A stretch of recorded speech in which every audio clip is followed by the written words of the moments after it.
trois sorciers de Smart Bourse avec nous, comme chaque troisième vendredi du mois, pour décrypter cette échéance du mois d'avril. Romain Dobré est à nos côtés, évidemment, membre de la cellule info d'experts de Bourse Direct. Bonsoir Romain. Bonsoir Grégoire. Jean-Louis Cussac nous accompagne également, Perceval Finance Conseil. Bonsoir Jean-Louis. Bonsoir Grégoire. Et Philippe Béchade avec nous, en visio, le président des Éconoclastes et rédacteur en chef de la Bourse au quotidien. Salut Philippe, merci d'être avec nous pour commenter effectivement cette échéance et une séquence de marché depuis le début du mois d'avril qui est un peu différente peut-être de ce qu'on observait jusqu'à présent, en tout cas sur l'ensemble du premier trimestre.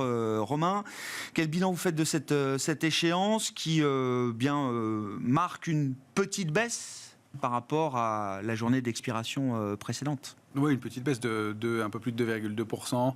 185 points, un bilan, on était assez unanimement d'accord le mois dernier pour dire que ce serait difficile d'aller beaucoup plus haut. Et effectivement, une consolidation qui s'est mise en place et un coup d'arrêt dans la tendance qui est claire, dans la tendance haussière qu'on connaissait depuis le mois d'octobre, qui est avérée maintenant. On n'accélère pas franchement à la baisse. Il y a des forces en présence qui sont assez opposées. D'un côté, on s'inquiétait d'une grosse complaisance du côté des couvertures dans les portefeuilles il y a un mois de ça.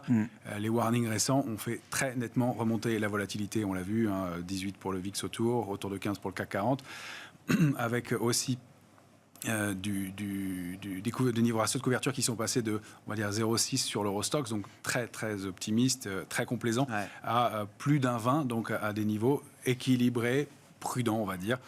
Donc, on a pris la mesure de ce qui se produisait, mais en même temps, on a en contrepartie un intérêt qui n'a pas été reconduit en très grosse partie depuis l'échéance du mois de mars. 22% d'intérêt détruit après l'échéance du mois de mars dernier sur l'Eurostoxx, 25% à peu près sur le S&P. Et sur le S&P, on a reconstruit au cours de l'échéance 1,80% d'intérêt dans un mouvement de baisse de, je ne vais pas dire de bêtises, de 2,7%. Donc, c'est pas beaucoup et c'est pas une grosse pression baissière. Sur l'Eurostoxx, on a baissé de environ 1% par rapport à l'échéance dernière. Il y a 2% de positions ouvertes en plus. Donc, 2 750 000 contrats à hier soir. Et encore, c'est à la veille d'une échéance technique. Donc, il y a une grosse partie de ces contrats qui ne sera pas reconduite. La moyenne du nombre de contrats futurs ouverts sur l'Eurostoxx sur les 3 ou 4 dernières années, c'est 3 700 000 contrats. Donc, ça veut dire qu'on a baissé, à ce stade-là, en tout cas sans pression baissière, que les ratios de couverture ont été rehaussés, c'est important aussi. Et on avait indiqué déjà à l'échéance dernière que la zone 7 948 000 et tout ce qui s'était construit au-dessus n'était pas étayé et qu'on avait les chances de le revisiter sur le CAC 40, que la zone 4 880, 4 915 sur l'Eurostoxx, tout ce qui s'était passé au-dessus n'était pas étayé, qu'on avait les chances de revenir sur ces niveaux-là. Pour l'instant, c'est un peu tout ce qu'on peut... C'est les niveaux qu'on a vus. C'est les niveaux qu'on a vus. C'est ce qu'on en sait. C'est un peu qui tout double. C'est-à-dire qu'on pourrait aller consolider un peu plus et doubler le score de baisse de 3 à 4% qu'on a connu.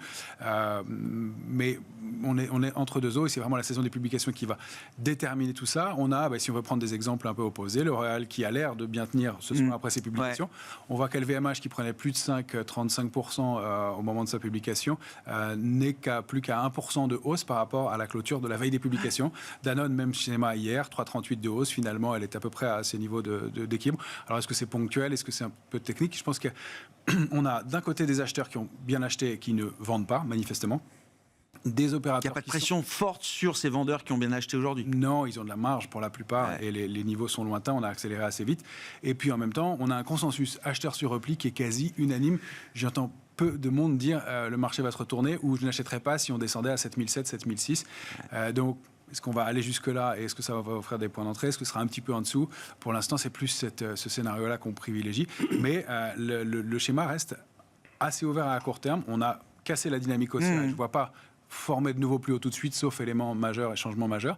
En revanche, qu'on ait une volonté d'achat sur repli, c'est assez possible, compte tenu du contexte. Donc, on a des forces un peu opposées, mais pas très importantes, et on voit qu'il y a de la place pour reconstruire, pas de pression baissière, et donc des disponibilités aussi, puisque l'intérêt est moindre pour réintervenir un peu plus bas. En tout cas, on se précipite moins sur le marché depuis quelques heures. Il s'est passé quelque chose récemment. Ouais, effectivement, intéressant. Alors, il y a l'échéance, et puis cette journée en tant que telle... Jean-Louis, qui est peut-être assez emblématique aussi d'un marché qui est aussi dans la résistance, malgré le retracement alors peut-être du pic au creux, on a dû voir des baisses de 3 à 4% pour les grands indices, si je dis pas de bêtises, mais bon, tout commence pas très bien ce matin ou dans la nuit, effectivement, avec la géopolitique à nouveau, une semaine après Iran sur Israël, c'est Israël sur Iran, et puis, comme à chaque fois, j'ai envie de dire, le marché retrouve assez vite ses esprits. Oui, non, mais c'est vrai que sur le plan psychologique, le marché reste comme il était depuis des semaines, des mois, à voir les choses plutôt en rose, avec toujours l'espoir qu'on finira bien par baisser les taux d'intérêt, qu'après tout, avec cette période difficile, les sociétés dégagent de bons résultats. On le voit à L'Oréal ce matin. LVMH, c'est un retour à la normale, c'est pas non plus mauvais. Même si, en plus, ils avaient anticipé des mauvaises choses. Oui, ça avait déjà baissé de 10% avant, quoi. Ça avait même baissé... Oui, peut-être plus même encore. Beaucoup plus. Je crois 25%, on avait perdu, parce qu'on était passé de 800 et quelques à 660, un truc comme ça. Donc, non, moi, ce que j'ai dit, c'est... Ce que je disais, c'était... Je pense qu'on peut se replier jusqu'à 7900 tout en conservant un potentiel de rebond maximum à court-moyen terme. Bon, pour l'instant, on est dans cela. Toute la semaine, on a tapé 7009. Et je disais que c'est la rupture de 7880. Je donnais une marge de 20 points qui me ferait penser qu'à ce moment-là, on irait chercher l'objectif que tu as donné, Romain, 7006 par exemple. Pourquoi pas la zone des 7006, 7500, 50 peut-être. Et voilà, pour l'instant, il n'y a pas d'indication dans ce sens-là. Et ce que j'observe, c'est quoi ? C'est dès que ça stresse, la vol implicite remonte, mais pas trop, parce qu'ils sont déjà surprotégés, enfin, méfiants, protégés, etc. Donc, elle ne monte pas beaucoup, la vol implicite. Sur juin, par exemple, on est remonté à 14,5, pas plus que ça. C'est... Rien d'anormal. Hein. Non, rien d'extraordinaire. Rien d'anormal. Hein. Non. Même le VIX à 20, bon... Ouais, la vol action, avec toutes les options. D'accord, mais bon, la vol action, elle est. On reste dans une d'optimisme. Ouais, c'est ça. C'est pas anormal d'avoir ces niveaux de volatilité sur des actifs risqués comme les actions. Moi, ce que je vois dans ce mouvement, ce qui va un peu près corroborer ce que tu dis, c'est valider ce que tu dis, c'est-à-dire, on a un recul des acheteurs qui se disent qu'après tout, il y a du stress, je me recule. Et les vendeurs, ils sont là comme d'habitude. Enfin bon, il y a toujours des vendeurs qui viennent évidemment proposer, vendre. Et du coup, ça baisse, mais ça baisse à coup. Donc à l'ouverture, par exemple, hop, il y a un recul. Et puis après, ça rachète doucement. La gestion algo fait ses petits gestions de delta. De toute façon, c'est pas compliqué. On fait 1 milliard dans la journée, 1 milliard, 1,2 milliard, 1,6 milliard. On fait 2,6 milliards, 2,8 milliards, 3 milliards de temps en temps. Là, tout à l'heure, avant de partir du bureau vers 16h, on était, juste après l'échéance à 16h, on était à 2 milliards d'échangés sur le futur CAC. Bon, c'est une mensuelle, hein, c'est pas... Mais normalement, avec l'Eurostoxx, 11h50 midi, alors il n'y a que les options, c'est pas une grosse échéance non plus, mais ça dope un peu le volume. Bon, il n'y a pas grand-chose. Donc, il n'y a pas d'inquiétude. Il y a l'idée que les taux finiront par baisser. Et l'incertitude en Moyen-Orient, c'est vrai que c'est quand même assez incroyable que ça soit aussi bien absorbé, parce que les États-Unis ont dit qu'ils feraient tout pour que ça se calme. Tout le monde, en même temps, l'Iran se trouve une excuse, Israël se retrouve une excuse. En gros, tu m'as mis une claque, je t'en ai mis une autre, on est quitte, quoi. C'est comme ça que, pour l'instant, les gens, enfin les investisseurs semblent voir les choses. Pourtant, c'est vrai que le danger, il est quand même présent. Mais voilà, on est encore à 8000 et tout semble aller pour le mieux, entre guillemets. Et 7009, 7880, comme vous dites, là, c'est le fait d'être allé taper plusieurs fois cette zone, ça la fragilise un peu, pas spécialement. Non, il n'y a même pas eu de volume dessus. On n'est pas resté longtemps dessus. À chaque fois, on a eu des rebonds assez rapides. Regardez, ce matin, on démarre au plus bas. Oui. Et après, d'ailleurs, on démarre plus haut que le plus bas précédent, déjà. Hein, dans la semaine, on a fait le plus bas. Puisqu'on a fait cette... Donc, on démarre. Et derrière, c'est même pas genre un double appui, ça traîne. Non, ça démarre, puis ça monte, comme ça, tranquillement. Voilà. C'est régulier. Et puis parfois, après, ça refait l'inverse l'après-midi en fonction de New York. Là, je ne sais pas ce qui se passe. Moi, j'ai l'impression que on pourrait continuer de retracer, de remonter, de retracer. Il y a quand même de quoi douter de la poursuite des événements.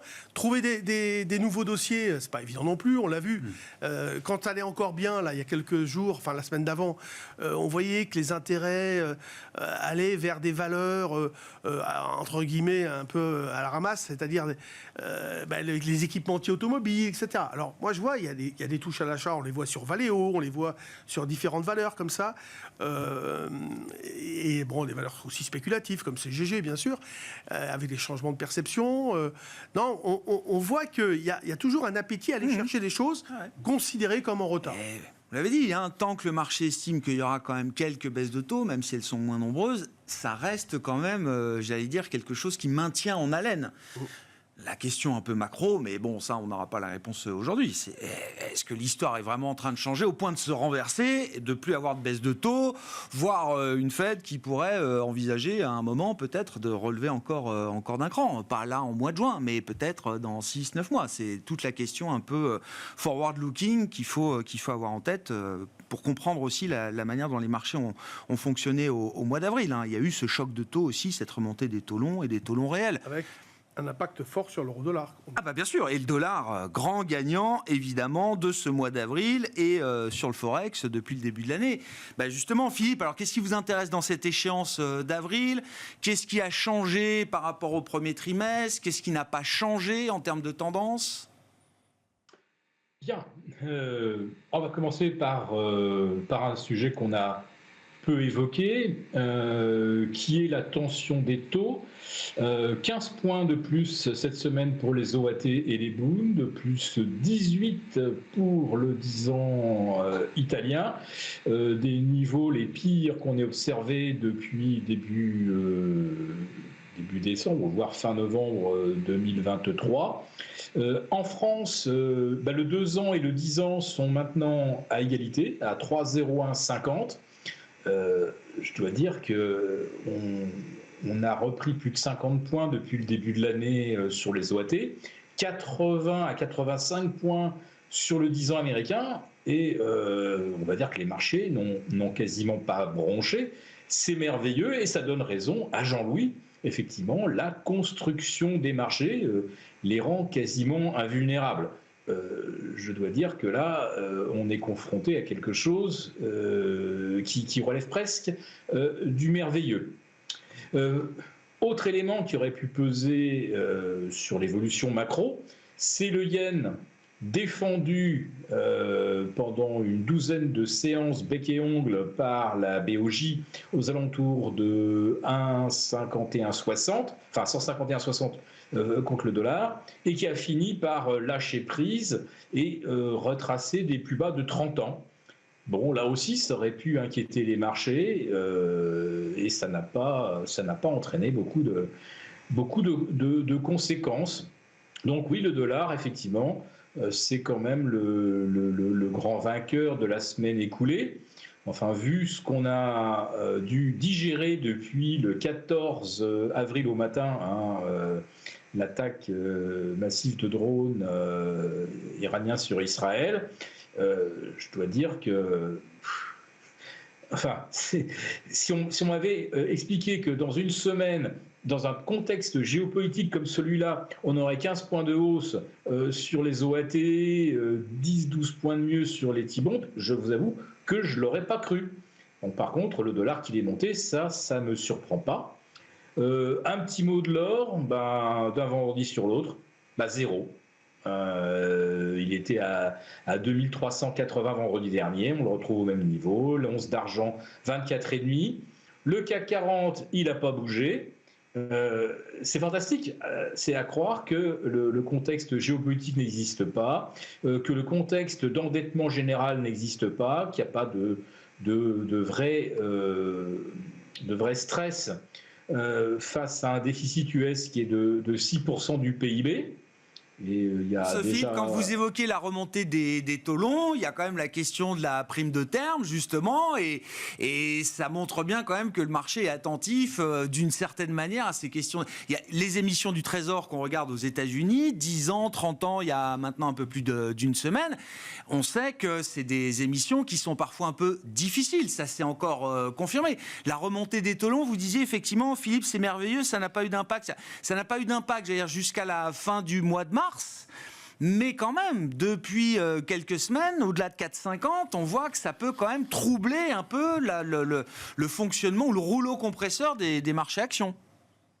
Le rouleau compresseur des marchés actions, je vais vous dire, si vous excluez le compartiment des semi-conducteurs. Donc l'indice SOX, si vous prenez, si vous voulez, le S&P 480 moins les valeurs du SOX, il n'a carrément pas du tout bougé ni réagi à la hausse des taux.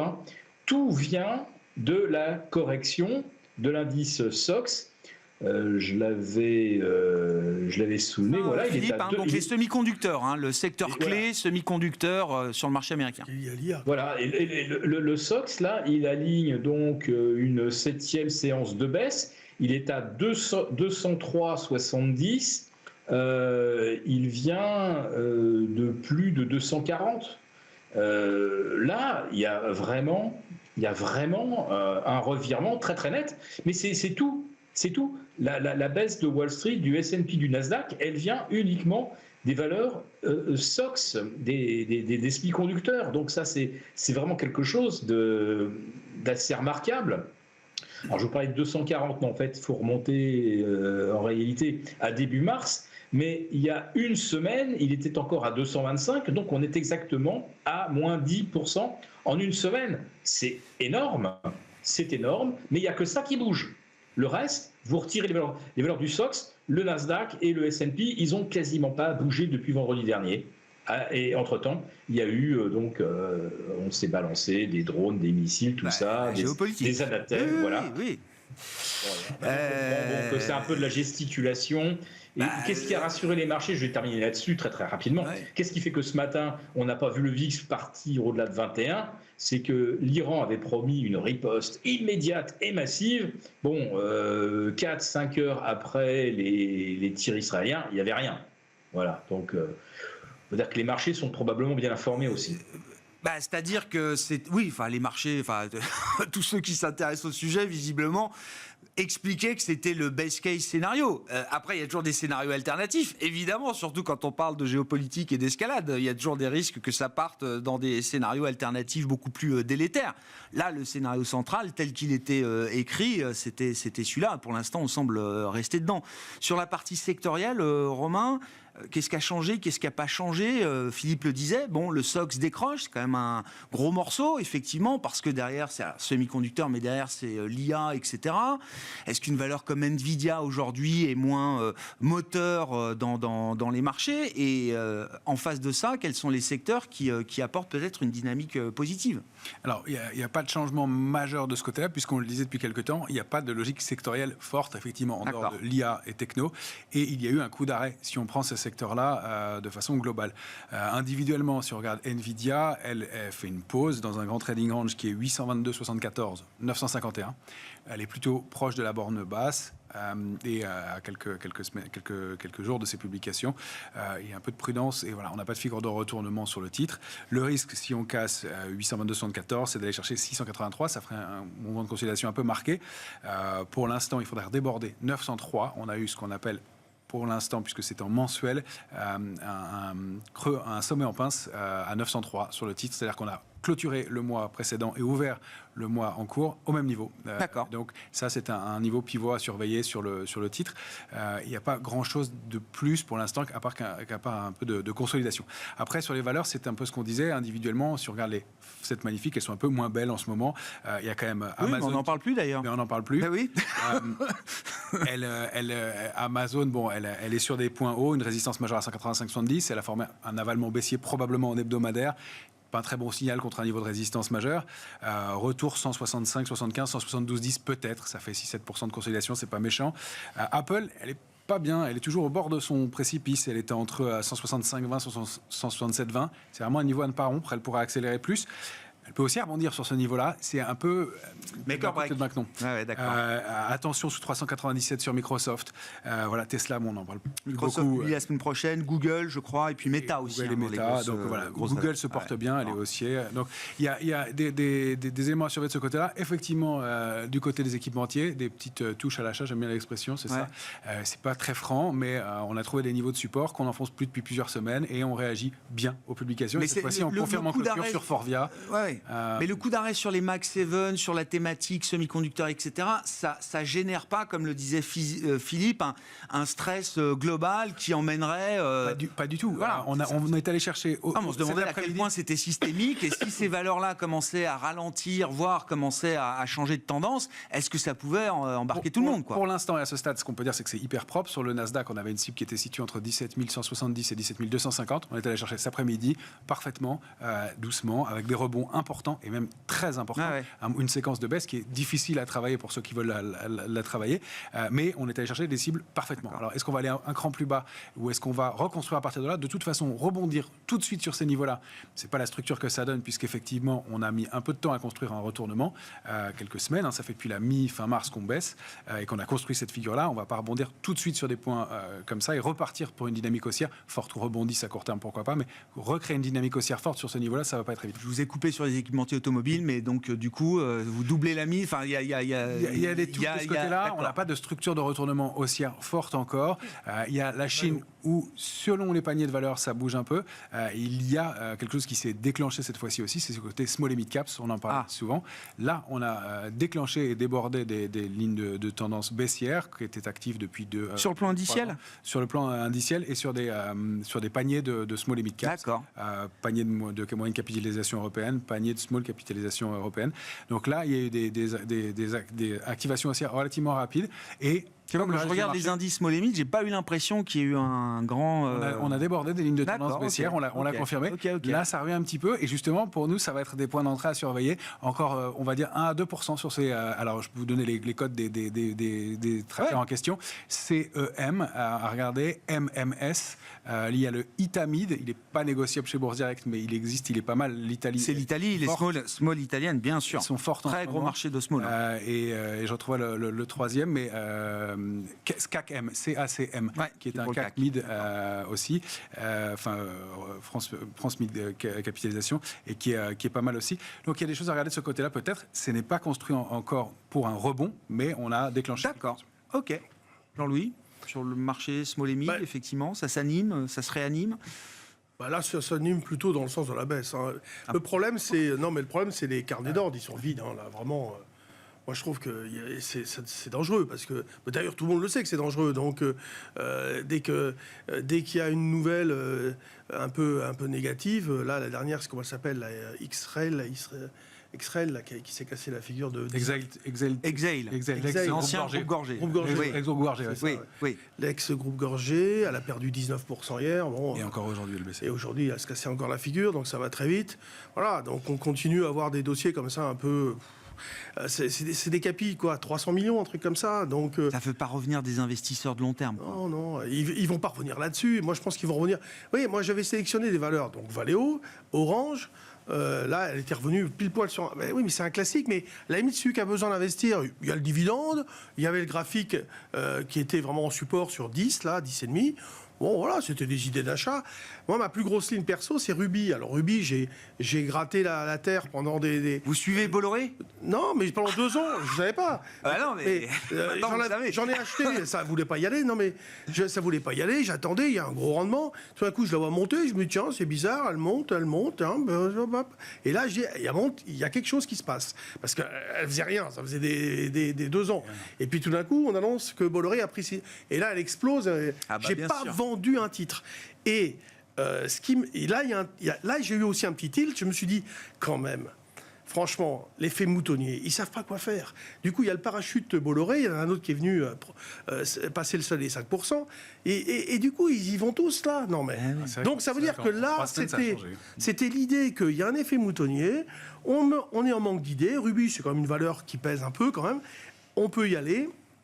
Et voilà, je me suis dit, là, il y a un petit... Ça fait partie un peu des règles aussi. Moi, je me souviens de Valourec. Bref, je sais que les investisseurs, quand Bolloré est quelque part, être à côté de lui, généralement, c'est pas un mauvais pari. Oui, non, mais... Mais vraiment spécifiquement sur ce nom-là. Oui, c'est le parachute Bolloré. Bien sûr. Et c'est pour ça que je me suis dit, cet effet moutonnier n'est pas bon. Il y a eu plusieurs petits warnings comme ça. On voyait donc d'autres actions sur les... Et moi, la semaine dernière, j'ai lancé un warning, j'ai fait acheter des puts, et tu le sais, parce que on achète... Moi, j'ai Bourse Direct aussi comme courtier, on a acheté des puts, et parce parce qu'il y avait plein de petits warnings comme ça, notamment la hausse de l'or, la hausse de tous les refuges, la hausse du dollar, la hausse de la vol douce, là, parce qu'elle montait doucement et tout. Il y avait vraiment une situation comme de fin de quelque chose et qui se préparait. Alors voilà, ça a plutôt bien marché cette semaine. Là, pour l'instant, on a une indication neutre en cette fin de semaine, mais on reste sur un petit coup sur la tête. Ouais, voilà. Je comprends. Je ne vois pas non plus le moteur d'une reprise. C'est vrai. On se dit, mais qu'est-ce qui pourrait faire que ça pourrait revenir au plus haut? Mais en même temps, comme il n'y a pas grand-chose dans les carnets d'ordre, il suffit que ça se calme totalement au Moyen-Orient et ça remonte, avec un contre-pied. Philippe, il faut qu'on parle des matières premières aussi, quand même. Alors bon, aujourd'hui, au moment où on se parle, le pétrole est plus bas que ce qu'il n'était avant le 13 avril, si je ne dis pas de bêtises. Mais au-delà de ça, c'est l'ensemble du complexe qui attire les regards aujourd'hui, de l'énergie, pétrole, gaz, etc., aux métaux industriels, en passant bien sûr par les précieux. Où est-ce qu'on en est? Est-ce qu'il y a encore des tendances fortes à suivre aujourd'hui sur des actifs clés? Qu'est-ce qui vous intéresse dans ce complexe des matières premières spécifiquement, Philippe? Ce qui est intéressant, c'est que globalement, on a une progression globale de l'indice des commodities, et qui est une tendance lourde. L'or et l'argent sont à l'arrêt depuis une semaine, ça c'est assez surprenant vu le contexte. Et sur le pétrole, je dirais qu'on est un petit peu entre deux eaux. Pas de quoi, évidemment, inquiéter fortement les marchés, mais suffisamment tout de même pour qu'on ait vu le discours de la Fed changer, en disant, et j'ai entendu des membres de la Fed expliquer qu'il y a effectivement un risque d'inflation de second tour qui ne doit pas être négligé. Donc voilà, les matières premières, l'énergie, c'est un des éléments déterminants de la politique monétaire. En ce qui concerne les métaux précieux, je devrais dire que s'il n'y a pas de nouvelles tensions ou de nouvelles escalades au cours du week-end, qu'est-ce qui fera monter maintenant l'or et l'argent? A priori, une poursuite des achats par les banques centrales. Ça sera pas la couverture par des particuliers face à un contexte géopolitique qui ne suscite plus d'angoisse. Donc là, si les banques centrales achètent, il faut se demander lesquelles. Et on a quand même une vague d'idées, bien sûr. Il y a toujours la Chine, la Russie, l'Indonésie, la Turquie. La Turquie, je rappelle que la livre turque est tombée à un nouveau plus bas historique de 32,5 face au dollar. Donc il y a tout un bloc, si j'ose dire, qui n'est pas le bloc occidental, qui continue d'acheter de l'or. Alors quand on se demande la raison profonde, c'est que probablement là, nous autres occidentaux, avec nos dettes astronomiques et nos rendements qui commencent à devenir assez difficilement soutenables, il va bien falloir payer le service de la dette. On se demande à un moment si les banques centrales nos banques centrales, Fed, BCE, ne vont pas être obligées de baisser malgré tout les taux parce qu'on est en train d'asphyxier, le service de la dette nous coûte trop cher, ça veut dire qu'à ce moment-là, on est en train de sacrifier les devises. Donc, pour vous, ce risque de débasement monétaire qui est pris en compte par les marchés quand on regarde notamment les métaux précieux. C'est absolument ça, mais c'est ça qui drive, à mon avis, la hausse de l'or et de l'argent depuis le début de l'année. Derrière l'or, l'argent, il y a aussi quelques métaux industriels que moi je suis de près, notamment le cuivre et le nickel. Est-ce qu'un contexte de ralentissement économique peut justifier leur hausse? La réponse, évidemment, elle est non. Donc si vous avez aujourd'hui une poursuite de la hausse du cuivre et du nickel, il faut regarder ailleurs. Et d'où Philippe, ralentissement économique, c'est-à-dire On a la patronne du FMI, Madame Georgieva, qui a annoncé que probablement il fallait s'attendre à un petit ralentissement économique en 2024. Enfin, un ralentissement. Ils viennent de réviser à la hausse, Philippe. Ils viennent de réviser à la hausse, Philippe. Le FMI, tout est révisé à la hausse, là. Non, ils ont révisé à la baisse, par exemple, l'Allemagne. Ah non, mais l'Allemagne, d'accord. Oui, mais l'Allemagne, c'est le moteur de l'Europe. La Chine donne une amélioration cyclique industrielle. Tout est révisé à la hausse, à part l'Allemagne et la France, je suis d'accord. Mais bon, la Chine. Bien sûr que les marchés de métaux et de cuivre réagissent à l'Allemagne et la France. Non, mais la Chine, on sait bien que les chiffres officiels de croissance à 5,3, qui pense que ces chiffres sont sincères? La réalité, c'est que la consommation en Chine et les ventes de détail sont en repli. Non, bon, je referme la parenthèse. Donc consommation, oui, d'accord, mais la production, enfin bon, bref. Bref, il y a quand même l'idée d'une amélioration conjoncturelle cyclique, au moins conjoncturelle. Là-dessus, je vois que tous les indicateurs affichent des surprises positives sur le plan industriel et manufacturier aujourd'hui, Philippe. Bon, admettons. Mais c'était pas ça mon propos. C'est de dire que si aujourd'hui nickel, cuivre et d'autres métaux commencent à grimper, c'est qu'on se demande si les tarifs que Joe Biden veut, les taxes, il veut les tripler sur les importations d'acier chinois. Mais les Chinois, je pense que leur prochain coup, ça va être de nous dire bon, si les taxes sur l'acier augmentent, nous, le prix du nickel, et comme on est les seuls à en raffiner, on est quasiment les seuls à en raffiner. Et le cuivre, là aussi, c'est nous à 60% qui raffinons le cuivre. Vous allez voir que les Chinois vont se dire bon, puisque c'est comme ça, nous aussi, le prix des métaux va grimper. Et tout ça risque d'être inflationniste. Mais nous, on ne peut pas monter les taux encore plus pour combattre l'inflation. Donc il y a un moment où les banques centrales risquent de perdre le combat. Et puis, à choisir entre deux mots, entre une récession qui provoquerait une chute des marchés et puis lâcher le dollar, l'euro, ce qui permet finalement de se désendetter, je pense que le choix sera vite fait. Donc j'en reviens à mon propos, que ce sont des banques centrales de pays hors G7, hors pays occidentaux, qui continuent de se prémunir contre une future baisse du dollar et contre une éventuelle future guerre des tarifs douaniers. Puisque généralement, une année électorale, c'est ce qui se passe. C'est toujours très très populaire de dire on va taper sur les villas chinois. Sur les matières premières, là, qu'est-ce qui vous intéresse spécifiquement? Et est-ce que c'est l'idée un peu d'un super cycle qui fait son retour là? Oui, on l'évoquait le mois dernier. Le panier de matières premières qu'on suit, l'ex-Thomson Reuters CRB, a débordé une ligne de tendance baissière qui est active depuis 3 ans. Elle valide puissamment cette fois-ci une structure en double bottom. On passe sur le produit qui va entre la zone 20 à 41, 23, 37, on en sort par le haut. Ça donne comme cible 26, 28. Ça laisse encore une marge de progression de l'ordre de 10% sur un panier global de matières premières.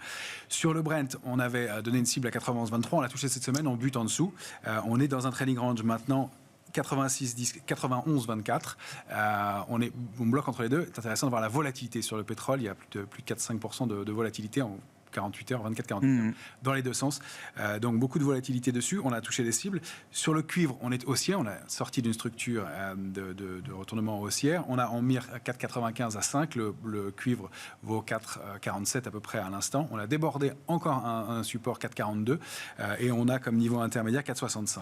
Donc un mouvement qui reste haussier, mais on approche des niveaux cibles parfaits du mouvement. Sur l'or, la cible c'est 2452, on vaut 2380. Nous on a pris un petit peu de bénéfices. On est allé voir 2450. Non, la cible c'est 2452. D'accord, on n'est pas monté jusqu'à ce niveau-là? Non, je crois pas. Allé, d'accord, très proche, mais pas C'est pour ça qu'on prend un peu de bénéfices, effectivement, considérant qu'on est proche de la cible. Sur l'argent, l'argent dont on parle souvent, on a débordé 25, 50, ça y est.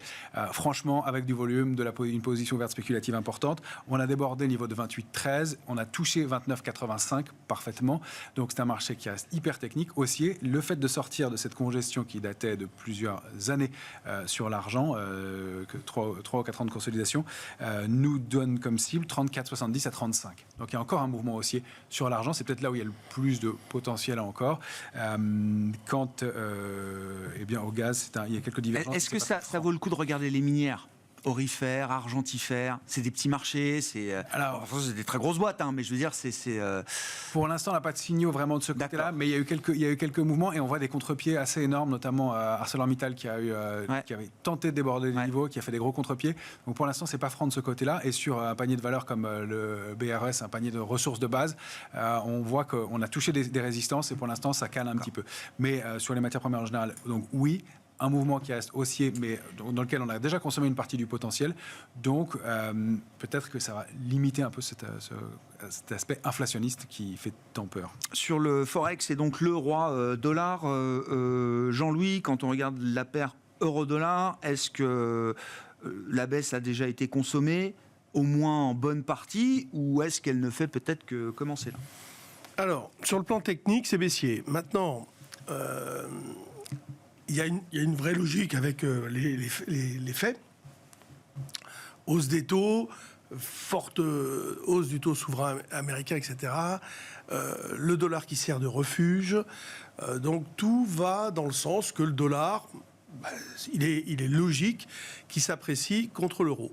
Maintenant, dans une optique fondamentale, on voit que les économistes, les chercheurs, les analystes se disent que, a priori, le dollar devrait baisser. Donc, comme l'a dit Philippe, c'est vrai que l'idée, ça serait que le dollar baissera avec la baisse des taux et donc un équilibrage avec la reprise aussi de l'économie en Europe, etc. Ça renforcera l'euro. Donc, on a à court terme une convergence entre le cours de l'euro-dollar, de l'euro qui baisse et du dollar qui monte dans une logique de taux d'intérêt. À long terme, on a une divergence. Donc je pense que ça va constituer un frein extrêmement important. Et pour une baisse supplémentaire de l'euro-dollar. Voilà. On va avoir du mal à baisser. Okay, on peut rester baissier. D'accord. Techniquement, là, on peut se dire, tiens, on va vendre sur des rebonds, mais ça peut vite passer. On va dire que tant qu'on est sous 1,07, on reste sous pression. Mais là, tout à l'heure, on était déjà remonté à 1,06, 75, je suis parti. Donc, vous voyez, c'est... Après, il y a un pivot à 1,0840. Au-dessus, là, on s'éloigne du danger et on repart dans une dynamique plutôt haussière. Donc, on ne peut pas dire qu'il y a eu de gros écarts ces derniers temps. Une pression normale. On a eu une quoi, réaction de 1,0950 à 1,0650 ou moins, quoi. Oui. Voilà, on a eu une réaction normale, tout à fait logique, avec tous les événements du contexte économique, géopolitique, etc. Donc, voilà, je pense que ça n'ira pas bien bas. Il n'y a pas de raison d'investir sur l'idée que le dollar... va à la parité, quoi. Non. Pour l'instant, non, il n'y a rien qui est dans ce sens-là. Oui. Maintenant, bon, sur le plan technique, c'est un peu baissier, mais on voit, c'est vrai qu'il n'y a pas forcément de raison.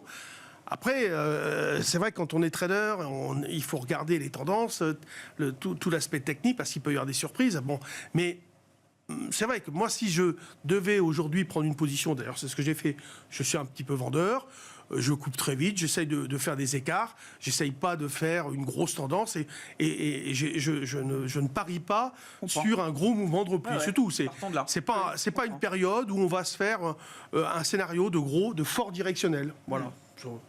On va rester tranquille. Philippe, un mot rapide pour conclure sur le halving du Bitcoin qui aura lieu je ne sais quand, dans quelques heures. Qu'est-ce que ça peut générer comme réaction ? Écoutez, j'ai écouté très attentivement les vrais spécialistes. Je n'en suis pas un, je ne revendique pas de l'être, évidemment. Et je dois dire que même entre spécialistes, tout le monde n'est pas complètement d'accord, notamment sur la poursuite de la hausse du Bitcoin en direction des 100 000. Certains disent, cette fois, c'est différent. Le contexte est différent, mais la grande leçon qu'on retiendra de la semaine écoulée, c'est que ni le Bitcoin et encore beaucoup moins d'autres cryptos, donc le Bitcoin, je dirais que pour ceux qui en détenaient, ils sont bien contents d'en avoir eu plutôt que du Solana, de l'Avalanche ou du Ripple. la semaine se termine pas trop mal pour le Bitcoin, aux alentours des 65 000. Par 2 fois, on a vu 60 000. Dès qu'il y a un coup de stress, effectivement, on voit que cet actif est vendu. Donc, la conclusion, c'est que si les marchés redeviennent haussiers et si on repart dans les anticipations de baisse de l'euro, de baisse du dollar qu'on a déjà tous évoqué ensemble tout à l'heure, le Bitcoin conservera l'intérêt d'un actif qui a plutôt tendance à s'apprécier par rapport à des devises dont les banques centrales se fichent un peu, en tout cas de leur mandat qui consiste à assurer leur stabilité. Mais par contre, dès qu'il y a un moment de tension, on voit que c'est un actif spéculatif et qui est vendu comme les autres. Donc les cryptos, ça va bien quand les marchés montent, ça a plus de levier que le reste, mais on n'a pas appris grand-chose de nouveau, sauf que là, depuis le 24 février 2022, on n'avait pas vraiment vu le Bitcoin à l'épreuve de tensions géopolitiques. On sait que c'est pas ça qui nous protège. C'est pas l'or numérique à ce stade, en tout cas. Merci beaucoup, Philippe Béchade, qui était avec nous, bien sûr, président des Éconoclastes, rédacteur en chef de la Bourse au quotidien, et à nos côtés en plateau, Jean-Luc Hussac, Perceval Finance Conseil, Romain Daubry, membre de la cellule Info d'experts de Bourse Direct, avec nous chaque 3e vendredi du mois pour les grandes échéances de marché.